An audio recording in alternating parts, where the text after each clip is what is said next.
Feel हो रहा है? अपना फील तो बताइए, कैसा एहसास हो रहा है अब? अच्छा लग रहा है।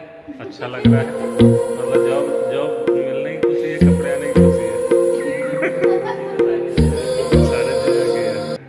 चलो ठीक है। और अरे इतना बड़ा हो गया जिंदगी हाय फ्रेंड्स, नमस्ते। कैसे हैं आप सब? उम्मीद करते हैं अच्छा है, अच्छे होंगे। और आप देख रहे हैं केशव चौहान ब्लॉग। मैं हूं केशव चौहान। और आज के नए एपिसोड में, जो कि आई थिंक 23 या 24 अप्रैल के बाद जो है ना, अभी नया ब्लॉग मैं आपको बनाने जा रहा हूँ। तो जैसा कि आप लोगों को मालूम भी होगा कि अभी मेरी बिटिया के बाद बेटा भी बैंक जॉब में as a bank PO, bank manager की जॉब पे सेलेक्ट हो गया था बैंक ऑफ महाराष्ट्र में। तो उनका भी अब 6 तारीख को ज्वाइनिंग डेट है। मतलब 6 को यहाँ से जाएंगे, डेट तो उनकी 8 तारीख को है वैसे तो। लेकिन थोड़ा सा दूर हम लोग दिल्ली में रहते हैं, और दिल्ली के बाद उनका जो जॉब हुआ है मुंबई में हुआ, वो भी साउथ मुंबई में। तो दोस्तों थोड़ी सी ये हो गई कि अब बच्चे जो है ना हमसे अब दूर होंगे, अपने कर्म भूमि जाएंगे। उनका कर्म भूमि मुंबई सेलेक्ट हुआ है, तो वही माता रानी ने उनको मुंबई के लिए अब भेज रहा है। तो उन्हीं की तैयारी चल रही है बेसिकली।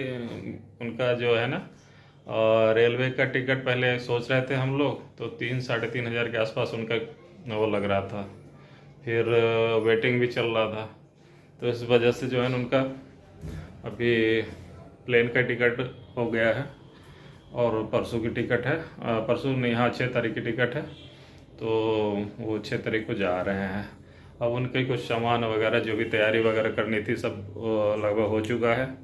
अब देखते हैं क्या क्या तैयारी हुआ है। तो दोस्तों मुझे लग गया है अभी फ़िलहाल तो प्यास, तो पहले मैं अभी ये ग्लूकोन डी पी रहा हूँ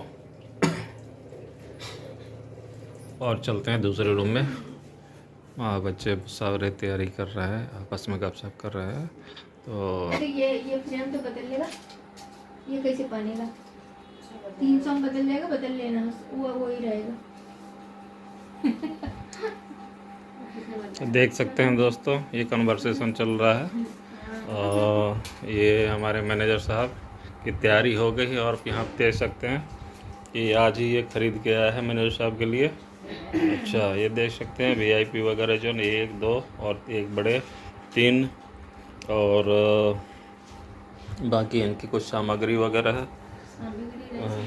कपड़े वगैरह भी आया है, और इनके कपड़े वगैरह भी आ गया है। कपड़े कहाँ हैं? ये है पैंट। अच्छा, आप देख सकते हैं यहाँ पे कपड़े वगैरह रखे, ये पैंट्स वगैरह। ये पैंट्स लाए हैं। कितने, एक पैंट कितने? 4 पैंट है, 5 शर्ट है। दिखाना, एक ये पैंट है। शर्ट हमने अभी धोने के लिए। अच्छा, दूसरा ये कलर का है, आप देख सकते हैं। तीसरा ये कलर का है, और चौथा ये कलर का है।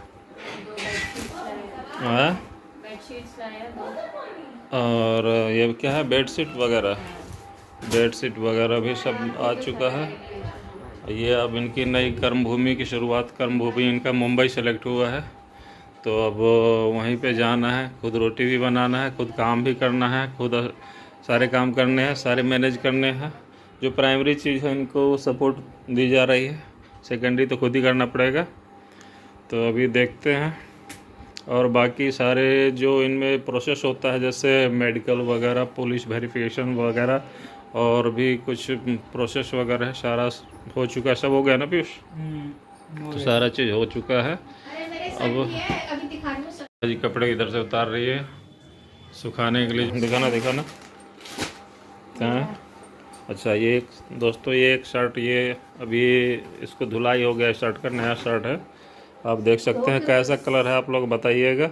एक ये कलर है, दूसरा एक ये कलर है, 2, और तीसरा एक ये कलर है, आप देख सकते हैं। और कौन सा? चौथा ये कलर है, ठीक है। और शर्ट ही शर्ट, ये सारे पीयूष चौहान जी का है। और भी है क्या? ये किसका? अच्छा, 5 शर्ट। ये सारा पीयूष को दहेज में आज जो है ना, जाने के दहेज में 5 शर्ट मिल रहा है। 5 मैं अपने बेटे को दहेज दे। अरे 5 क्यों 6 पैंट हो गया। अच्छा, एक 6 पजामा 6 हो गया। ये भी अच्छा। है। अच्छा अच्छा ये ट्राउजर लिया है, ये अच्छा, कार्गो ट्राउजर पैंट भी है। लिया है। ये भी है, ये भी है। 6 अच्छा, है, 6 कारो है। पैंट ये सब सारे चीज़ आ गया है। तो दोस्तों अभी तनख्वाह सैलरी वगैरह तो उठाया नहीं, पहले तो क्या कहते हैं लगाना पड़ रहा है अभी तो आप लोग ऐसा ना सोचें कि क्या कहते हैं नौकरी हो जाने से पहले पहले भी बहुत सारे खर्च होते और हैं। पीयूष का ये भी है। अच्छा, ये चप्पल आया। अच्छा, ये चप्पल भी बहुत अच्छे। ये तो भूल जाएंगे। ये सारे चीज़ जो है ना, ये सारा पीयूष के लिए। इसकी मम्मी कंघी वगैरह भी लाई है और क्या कहते हैं और बेल्ट वगैरह सारे चीज़ नए नए सब आ गए हैं। तो जो है ना फोटो खींच के रख लो भी। अपनी तरफ से कोशिश हो रही है कि जो भी इनके ज़रूरत की चीज़ है सारा मिल जाए। क्या है? एक इसका दोस्त गिफ्ट किया। अच्छा, इसके दोस्त ने भी कुछ गिफ्ट किया है। एक दोस्त ने इनका अभी वीडियो में दिखाइए। बोल देता हूँ क्या हो गया भाई, दोस्त है। एक दोस्तों ने शूज़ भी गिफ्ट किया है, वो मैं दिखा देता हूँ कैसा। अरे कोई नहीं, दिखाना जरा कैसा। आप देख सकते हैं ये इसके फ्रेंड ने गिफ्ट किया है पीयूष को। अच्छा है। बहुत अच्छा है। पीयूष जा रहा है ये मम्मी हेलमेट दिखाओ पापा, हेलमेट चाहिए। है। ये पीयूष के लिए शूज इनके फ्रेंडों ने गिफ्ट किया है। बहुत अच्छा शूज है, डिजाइन कलर वगैरह अच्छा है। ये अपने कैंटीन से ये स्टील बर्ड का हेलमेट भी ले आई है, बहुत अच्छा कलर का है और डिज़ाइन भी काफ़ी अच्छा है। और इनको कैंटीन में थोड़ा सस्ता मिल जाता है, पुलिस वालों की कैंटीन में है तो वहाँ से उठा के। रीजनेबल प्राइस में अच्छा मटेरियल, इसलिए मैं आपको बोल रही थी कि वहीं चलना। अच्छा, देखते हैं। मैं पहले पीयूष का सब चीज़ हो जाए उसके बाद देखते हैं। अब जो है ना उसके बाद मेरा नंबर भी आ जाएगा, मेरे भी 1-2 कपड़े आ जाएंगे, कोई बात नहीं। कपड़ा देखो ना शर्ट पे कितना अच्छा है। कपड़ा क्या अच्छा शर्ट है। सारी शर्ट्स कितनी अच्छी है। प्लेन शर्ट में है मैक्सिमम। फॉर्मल में लिया ना, फॉर्मल है, ऑफिस में पहनने का। अच्छा है। फील हो रहा है अपना, फील तो बताइए कैसा एहसास हो रहा है बोले एक बार दोबारा अब? अच्छा लग रहा है। अच्छा लग रहा है, मतलब जॉब मिलने की खुशी है, कपड़े आने की खुशी है, सारे चीज़ों की है। चलो ठीक है। अरे इतना बड़ा हो गया, जिंदगी में पहली बार इतना कपड़ा एक साथ लिया है। अच्छा, चलो सब कोई बात नहीं, पहली बार सारा इसी जन्म में होता है। हाँ। क्या अभी रखूंगी नाटक है। ये देखो पहने जा रही है। ए, अच्छा पहन लेंगे। अरे मैं इसी का इसलिए रख रही हूँ ना, याद रहेगा। अच्छा फिर भूल जाएगा तो यहीं पर आ जाएगा। क्यों चप्पल? ये अच्छा बोल रहा है, मैं पहन रही हूँ तो सही तो है, मेरा चप्पल फिटिंग आ गया। हाँ जी, आपको कैसा फील हो रहा है? आपका भाई को नया जॉब पे जा रहे हैं और क्या कहते हैं आप लोग क्या ऐसा कहते फील हो रहा है मुझे कि बड़ी बहन के नाम पे सारा बिल फटता है। अगर आप घर में बैठे हो तो आप ही समझ पाओगे। जब आपके छोटे भाई बहन कहीं जाते हैं, उनकी जॉब लगती है, तो आपको क्या क्या करना पड़ता है। अच्छा, मुझे ऐसा मौका पर नहीं चलो, मिला। हम भी इसका मतलब वो एक आस लगा रहे हैं कि हमें भी कुछ ब्याज मिल जाएगा।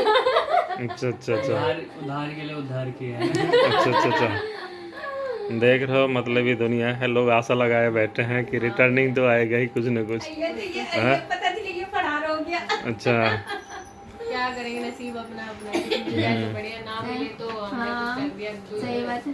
देश के लिए, दुनिया के लिए। नहीं, कोई नहीं याद पड़ेगा कि भाई दीदी ने इतना किया था, तो चलो हम भी कर देते हैं।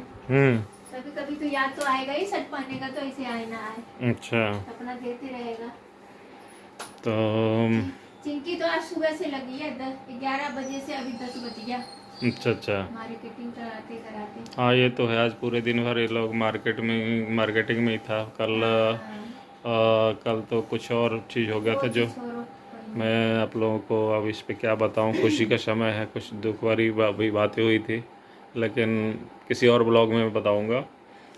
तो फिलहाल के लिए हम बहुत ज़्यादा खुश हैं। हाँ जी, आज इतनी सारी शॉपिंग तो अब अब प्रेस करके पैकिंग चलेगा। अभी पैकिंग करनी बाकी है, तो अब उसकी तैयारियां चलेंगी।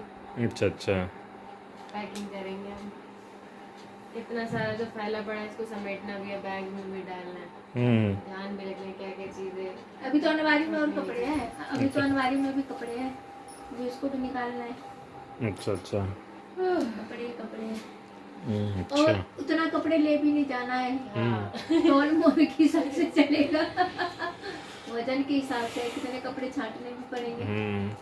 तो मुझे लग रहा है लगभग 30-40 हज़ार रुपये खर्चा हो जाएगा कम से कम। 40 हाँ ज़्यादा ही होगा। देने भी तो है, अब मुंबई महंगा भी तो है काफ़ी ज़्यादा। 20-25 का तो यही सब आ गया। अब वहाँ पे तो वो भी ये तो हमने यहाँ से लोकल यहाँ से अपने सामान लिए तब जाके हमें अपने रीजनेबल प्राइस पे मिला है। अच्छा। बट अगर यही सामान वहाँ मुंबई में जाके लेना तो आपको बहुत ज़्यादा पैसे खर्च करने पड़ेंगे। तो हम कोशिश यही कर रहे हैं कि जितना हो सके अपना सामान जो बेसिक सामान है वो यहीं से चला जाए। अच्छा अच्छा। नए शहर नए लोग, अब वहाँ पे कैसे कहाँ का सामान ढूंढे, सही इसकी बात भी है। तो दिक्कत होती है। वो सही है। पीयूष तो बोल रहा है यहाँ से ना पार्सल कर देना मेरे कपड़े।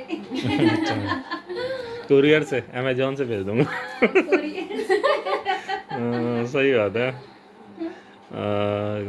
नहीं वो भी तो वैसे अमेजोन से भेजना था तो वहीं मंगा लेते फिर अमेजोन से। नहीं नहीं, तो फिटिंग भी तो करानी होती है। हाँ हाँ। अच्छा अच्छा। अमेजोन वाला का फिटिंग वाला थोड़ी दे देता है। कोई भी जॉब जो होता है ना आसानी से नहीं मिलता है, इसके पीछे बहुत सारी चीज़ होती है। और लगता तो है कि जैसे पास हो गया तो लगता है यूँ ही पास हो गया, बट यूँ ही पास करना आसान नहीं होता है। पूरे ऑल ओवर इंडिया से मैं समझता हूँ कि लगभग 50 लाख बच्चे जो है ना एक जॉब के लिए जो है ना लगते हैं, और 50 लाख बच्चों में से वैकेंसी 2000, 3000, 5000 मैक्सिमम यही होता है। और उसमें भी डिवाइडेशन हो जाती है अपने इंडिया में जो कोटे वगैरह होते हैं उसके हिसाब से। उसमें जॉब प्राप्त करना जो है ईजी नहीं है, बट कोशिश करने वालों की हार भी नहीं होती है। और इसके बारे में मैं विशेष क्या बताऊं, वैसे तो मैं गवर्नमेंट जॉब नहीं किया, मेरे घर में लगभग मेरे पिताजी भी गवर्नमेंट जॉब में थे, टीचर थे। और मेरा भाई भी जो है, दो भाई हैं जो बैंक में हैं ऑलरेडी हैं, तो उन्होंने भी काफ़ी टाइम स्ट्रगल करके लिया है। और इन पीयूष ने भी प्रूफ कर दिया। इनकी प्रूफ ये है, अचीवमेंट हम कह सकते हैं कि इनका फर्स्ट अटैम्प्ट में हो गया।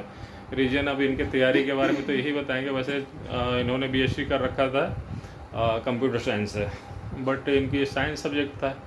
बट अपने परिवार और फैमिली की कंडीशन देखते उन्होंने बैंकिंग जॉब सेलेक्ट की। ये चाहते तो इंजीनियरिंग भी कर सकते थे, लेकिन हम लोग की क्षमता इतनी नहीं थी, तो इनका सिलेक्शन था फैमिली को देखते हुए, और उनमें काफ़ी अच्छा अचीवमेंट लाया। सबसे बड़ी प्लस पॉइंट ये है कि बहुत जल्दी इनकी लगभग 23 साल के आसपास उम्र हो रही है, तो इस उम्र में अचीवमेंट करना अपने आप में बहुत बड़ी बात है। और हम जैसे लोअर मीडियम फैमिली के लिए तो बहुत बड़ी बात है। और माता रानी भगवान की कृपा से जो है ना, तो पिछले साल बिटिया रानी ने दिल्ली पुलिस का क्लियर कर लिया, और अभी लगभग 1.5 साल के आसपास उनकी जॉब की भी हो गई, और इस साल पीयूष ने भी क्लियर कर दिया।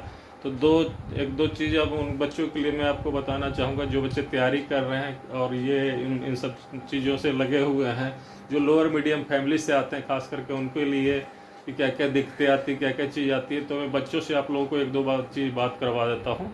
जो अगर कोई तैयारी कर रहे हैं तो बेसिक क्या क्या चीज़ मोटा मोटी ध्यान दें, जिससे वो आगे बढ़ सकते हैं। ये थोड़ा सा जो है ना अभी मतलब दूसरे मोड में है, लेकिन फिर भी मैं जो चीज़ बोला हूँ, और ये बिटिया है बताएगी कि कैसे कैसे जो है ना क्या करना चाहिए ये हर एक स्टूडेंट को अपने गोल के। तो आपसे भी मैं यही बोलना चाहूँगी, जो भी तैयारी कर रहे हैं अपनी जॉब की, तो उसमें क्या है कि सबसे पहले जिस भी जॉब के बारे में मतलब तैयारी कर रहे हो उसके बारे में आपको अच्छी तरह से पता होना चाहिए कि आप किस तरह से करेंगे। तो उसके लिए क्या है कि आपका सिलेबस जाना बहुत ज़्यादा ज़रूरी है। और ये नहीं कि आप 10 तरह की जॉब्स में कभी इधर दे दिया कभी उधर दे दिया, उससे क्या होगा, वही जॉब पाने के लिए आपको 3-4 साल लग जाएंगे। और अगर पहले ही आप फिक्स कर लोगे कि हाँ मुझे यही करना है, जैसे अगर आपको बैंकिंग लाइन में जाना है तो आप बैंकिंग के एग्जाम्स दोगे, अदर बैंक्स के जो होते हैं। अगर आपको एसएससी में जाना है तो आप एसएससी के एग्जाम्स दोगे। तो इससे क्या होगा ना, आपका एक पैटर्न बन जाएगा किस तरह से आपको पढ़ना है। अब जब आपको ये पता चल गया, डिसाइड कर लिया कि आपको करना क्या है, उसके बाद क्या करेंगे, आप सिलेबस देके अच्छे से, पहले सिलेबस आपको उसका ओवरऑल पता होना बहुत ज़्यादा ज़रूरी है किसी भी एग्ज़ाम की तैयारी के लिए। उसके बाद सिलेबस के अकॉर्डिंग जो आप अपना टाइम टेबल बनाइए। टाइम टेबल कभी भी आप किसी का कॉपी नहीं कर सकते हैं, ये सिर्फ अपने टाइम के अकॉर्डिंग, आपके डे रूटीन के अकॉर्डिंग ही बन सकता है। हम कई बार सोचते हैं कि वीडियोस देख ले यूट्यूब से और फिर वहाँ से उन्होंने जो बताया वो फॉलो कर ले, और जब वो नहीं होता तो हम फ्रस्ट्रेट हो जाते हैं तो इससे क्या होता है कि फ्रस्ट्रेशन से हम फिर पढ़ नहीं पाते। इस वजह से आप ये मत सोचिए कि वो वाला टाइम टेबल हमें फॉलो करना था और नहीं हो पाया। आप अपना खुद का अपने काम के हिसाब से टाइम टेबल बनाइए। उसके बाद बिल्कुल शॉर्ट टारगेट्स रखिए, वीकली टारगेट्स रखिए, मंथली टारगेट्स रखिए, उसको अचीव करते चले। जब आप शॉर्ट टारगेट रखेंगे तो आपका धीरे धीरे सिलेबस बहुत आसानी से कवर भी होगा और आपको फिर कहीं ना कहीं कॉन्फिडेंस भी आएगा कि आप मतलब अपने सिलेबस को पूरा कर पा रहे हैं। एकदम से आप पूरा भार लेकर बैठ जाएंगे और फिर आप आधा घंटा बुक पढ़ेंगे, आपको नींद आ जाएगी, फिर सोचेंगे चलो छोड़ो रहने देते हैं, अब क्या ही पढ़ना है। तो इस तरह से है। और इसके बाद कंसिस्टेंसी आपकी बहुत ज़्यादा ज़रूरी है। आपको दिन में 10-12 घंटे नहीं पढ़ना है कि आज हमने 10-12 घंटे पढ़ लिया है, 7-8 घंटे पढ़ लिया, अगले दिन हमसे पढ़ा ही नहीं जा रहा। डेली आप 3 से 4 घंटे दो, पर वो डेली दो। तो कंसिस्टेंसी बहुत ज़्यादा ज़रूरी होती है। तीसरी चीज़ डिसिप्लिन, आपको डिसिप्लिन रहना है अपनी पढ़ाई के लिए। जो भी है, ऐसा नहीं है कि आपको हर चीज़ छोड़ देनी है। एंटरटेनमेंट जो है वो भी अपना थोड़ा थोड़ा होना चाहिए बीच में, बट वो पढ़ाई की जगह ना ले। तो ये कुछ छोटी छोटी टिप्स होते हैं जो आपको मतलब अपने गोल को अचीव करने में बहुत ज़्यादा हेल्प करते हैं। अच्छा प्रिया जी, एक चीज़ बताएंगे, अगर कोई लोअर मिडिल फैमिली का है, गरीब आदमी है, जिनके पास बहुत सारी सुविधाएं नहीं होती है, पैसे वगैरह नहीं होते, उनके माँ बाप इतने गरीब होते हैं कि वो अपना मतलब रोटी भी ढंग से नहीं, वो कैसे पढ़ेंगे? तो गाइस इसमें मैं आपको बताना चाहूँगी कि जैसे कि हम लोगों ने भी जॉब ली है अपनी, तो हमारे साथ भी ऐसी सिचुएशन नहीं थी कि बहुत ज़्यादा अच्छा हमें कुछ वैसे मिल पाए। तो इसके लिए क्या है कि आपने बेसिकली ग्रेजुएट हो, आप 12th तो हो गई, तो आप अपनी पढ़ाई की मदद से ही अपनी पढ़ाई भी कंटिन्यू कर सकते हो। जैसे कि मैं थी, तो मेरे साथ ऐसा था कि घर में भी कुछ हेल्प करनी है, ऐसा भी हो जाए और मेरी पढ़ाई भी हो जाए। इसके लिए मैंने क्या किया था कि मैं ट्यूशन्स देने लग गई थी। और अगर आप किसी शहर में रह रहे हो तो वहाँ पे ट्यूशन की डिमांड बहुत ज़्यादा होती है। तो इसलिए इससे क्या होता है कि जब आप ट्यूशन्स देते हैं बच्चों को, तो उससे आपकी पढ़ाई भी कंटिन्यू रहती है, क्योंकि जो भी आपके एग्जाम्स में आता है कहीं ना कहीं वो बहुत हेल्प करता है। और सबसे ज़्यादा इंपॉर्टेंट चीज़ है कि वो आपको पढ़ाई से जोड़े रखता है, आप किसी और ट्रैक पे नहीं जाते हो। लिमिटेड टाइम आपको उसमें देना होता है और लिमिटेड टाइम के साथ आप अपने लिए पूरा टाइम निकाल सकते हो। तो अगर आप लोअर मीडियम फैमिली से बिलोंग करते हो तो कोई ऐसी प्राइवेट 10-12 हज़ार की जॉब करने से बेटर है कि आप ट्यूशन दे दो। भले वहाँ पे आपको 2-3 हज़ार कम भी मिल जाए या ज़्यादा भी मिल सकते हैं, डिपेंड करता है कि आप किस एरिया में किस तरह से रहते हैं। तो ये चीज़ बहुत ज़्यादा अच्छी है। इस तरह से आप अपने साथ साथ अपनी फैमिली को लेकर चल सकते हो और बाकी आप अपने भी गोल्स को अचीव कर सकते हो। Very good, very good. तो जैसा कि प्रिया चौहान जी ने बताया कि बहुत अच्छा बताया, और सच बताऊं तो इन्होंने अब मतलब जो तैयारी करी, वैसे तो इन्होंने दिल्ली पुलिस में तैयारी करी, और एक हर माँ बाप चाहता है कि उसके बच्चे कामयाब हो, और इन्होंने तैयारी भी करी, साथ साथ माँ बाप को भी कोऑपरेट करते रहे। मैं एक गाइडलाइन थोड़ा देता रहा, कारण कि मैं चाहता तो इसको 10वीं के बाद भी जॉब लगा सकता था, और कर भी लेती, 15-20 हज़ार की नौकरी मिल भी जाता। ऐसा नहीं कि ग्रेजुएशन ऑलरेडी MA भी कर रखी है, बट वो इनका करियर चौपट हो जाता, इनका ग्रोथ नहीं होता, कभी भी एक डिग्निटी जो होती है ना वो नहीं मिल पाती। और सबसे बड़ी बात क्या होता है कि मतलब एक आम धारणा होती है 10वीं पास कर लिया, आप किसी तरह पैसे कमा लो, किसी तरह नहीं कमाना है आपने। अगर आप पढ़ने में अच्छे हो तो सबसे बेसिक बहुत बढ़िया चीज़ होता है कि आप पैसे कमाने के लिए काम करने की जगह आप बच्चों को पढ़ाओ मेरे हिसाब से, और उतना आपको पैसा मिल जाएगा जिससे आप आगे की पढ़ाई जारी रख सकते हो। ठीक है, और जो बच जाता है घर में कोऑपरेट करो, नहीं तो अपनी पढ़ाई पे ध्यान दो, ताकि आप खड़े होगे तभी तो किसी की मदद करोगे। जब आप खड़े ही नहीं हो पाओगे तो कैसे मदद करोगे? तो आपको स्टैंडिंग करने के लिए एक माँ बाप सिर्फ सपोर्ट हो सकता है, सब कुछ नहीं हो सकता है। तो सपोर्टिंग की ज़रूरत तो जहाँ तक होती है माँ बाप को करनी चाहिए, और चाहे लड़का हो या लड़की हो, सेम टू सेम जैसे लड़का में सपोर्ट करे वैसी लड़कियों को भी करनी चाहिए मेरे हिसाब से तो। और मेरे घर में पहली अचीवमेंट लड़की ही लाई है, तो उस हिसाब से मैं भी खुशकिस्मत हूँ, और मैं हमेशा लड़की और लड़के में कोई फ़र्क नहीं किया। तो लड़की ने भी वैसे ही लड़के जैसा ही काम करती है मेरा, तो मुझे तो इस बात का बहुत ही ज़्यादा मतलब एक एज ए प्राउड कह सकते हैं इसको, जो भी कहेंगे बहुत अच्छी बात है। और मैं उन बच्चों से भी कहूँगा जो तैयारी कर रहे हैं, तो जैसे प्रिया जी ने बताया है आप लोगों को, तो प्लीज़ उन चीज़ों को फॉलो कीजिए। हो सकता है कि कुछ इनसे आपके रास्ते में जो कुछ मतलब मार्गदर्शन हो जाए। और ठीक है दोस्तों, तो इससे ज़्यादा मैं अब क्या बोलूँ, बाकी पीयूष जी का कुछ तैयारी वगैरह है वो सब चल रहा है, और हम मिलते हैं फिर आगे। अब जो है ना इसी के साथ जो है ना मैं अभी ब्लॉग बहुत लंबा हो जाएगा, इसका अगला एपिसोड आपको मिलेगा इसके बाद। और joining to Piyush Chauhan from Delhi to Mumbai, तो इसके साथ ही अब ये ब्लॉग समाप्त करना चाहूँगा मैं। वैसे नेहा जी कुछ बोलना चाहेंगे आप? क्या बोलना चाहेंगे, सब बोल ही दिए हैं। फिर भी आप कुछ बोलने की इच्छा हो तो हमारे व्यूअर्स को बता दो। नहीं कुछ नहीं बोलना। अच्छा, तो दोस्तों आज अब ये आजकल बोलने की मूड में वैसे भी कम रहती है, इसको नींद नहीं आता तो नींद की दवाई दे दी और तब से इसकी आवाज़ जो है ना थोड़ा कम निकलना शुरू हो गया है। ठीक है, तो आजकल कम बोलती है, लेकिन मेरा दिमाग शांत कर रहता है। ज़्यादा बोलती है तो खा जाती है मेरे दिमाग को, तो इसलिए जितना ज़रूरत होता है उतना ही बोलती है। ये बात तो सही है, ठीक लेकिन है। जो पहले मैं ज़्यादा बोलती थी। अच्छा, तो दोस्तों प्लीज़ जो है ना हमारे ब्लॉग को लाइक सब्सक्राइब ज़रूर करें, बेल आइकन ज़रूर दबाएं, और इसी तरह का फैमिली वीडियो में आपको मिलता रहेगा। और जो भी चीज़ होती है कुछ अच्छी और कुछ ये जो है ना, तो इस तरह के ब्लॉग कैसा लगता है तो आप लोग ही बताएंगे, और जो भी मुझे लगता है तो मैं बना देता हूँ। तो कुछ अच्छा या बुरा जो भी लगे तो प्लीज़ कमेंट ज़रूर करें, और कुछ सजेस्ट भी करें कि कुछ और अच्छा मैं कर पाऊँ। और इसके साथ ही ब्लॉग को मैं समाप्त करता हूँ। अगला एपिसोड अभी कंटिन्यूड रहेगा, और अभी 6 तारीख को सुबह सुबह एयरपोर्ट भी जाना है, तो उसके बाद हम मिलते हैं, वो भी आपको देखने को मिलेगा। हमारे ब्लॉग से जुड़ें और देखते रहें केशव चौहान ब्लॉग। तब तक के लिए धन्यवाद। जय हिंद, जय भारत।